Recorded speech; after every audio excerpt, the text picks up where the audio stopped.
النهارده بقى هكلمكم عن شويه فضفضه كده مع بعض. موضوعي هيكون ايه؟ الكلام المناسب في الوقت المناسب. معناها ايه؟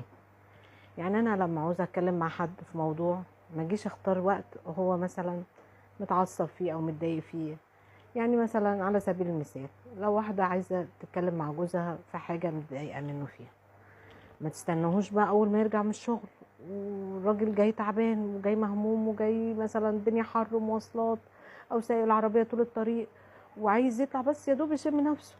ما تجيش بقى تقول له شفت اللي حصل كذا وكذا وكذا مش عارفه ايه. لا، استنى اما يهدى واستنى اما ياكل ويشرب العصير او يشرب فنجان القهوه ونقعد نفضفض ونتكلم بالراحه. مش مثلا اروح داخله هجم كده في الكلام.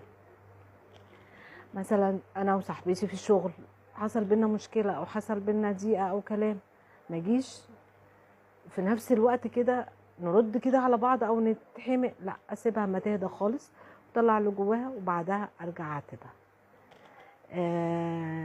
مثلا ابني جاي من بره وجاي برضك، انا اكتشفت حاجه ان هو عمل مشكله او كده، ما بقاش وهو جاي او الحقه بالتليفون ايه اللي حصل ايه اللي عمل. لا، انا ليه بتكلم في كده؟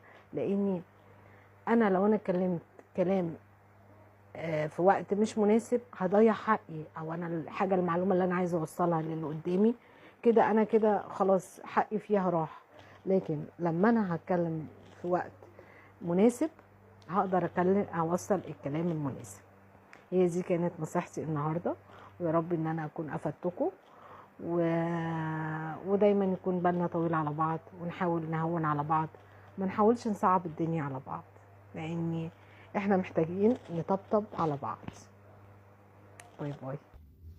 وزي ما احنا قلنا نحاول كده نهون على نفسنا، والواحد لو فضل يجادل مع حد وهو متنرفز لا هو هيعرف يستفاد بالكلام ولا هو هيقدر يوصل المعلومة للي قدامه.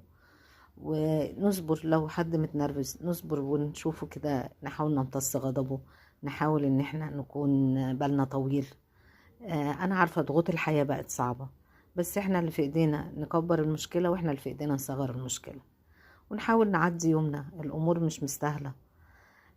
ونعرف ان الضغوط النفسية بتسبب امراض وتعب وضيقة، والواحد مش مستاهل يعني ان هو يوصل اموره لكده. ممكن يعني ده الكلمة الطيبة صدقة والابتسامة صدقة. الواحد لو عدى اموره كده مع حد وحاول ان هو يبسط اموره معاه ما يجادلش، هيلاقي الامور احسن من كده بكتير. ويا رب كده اوصل لكم طاقات ايجابية، وما تنسوا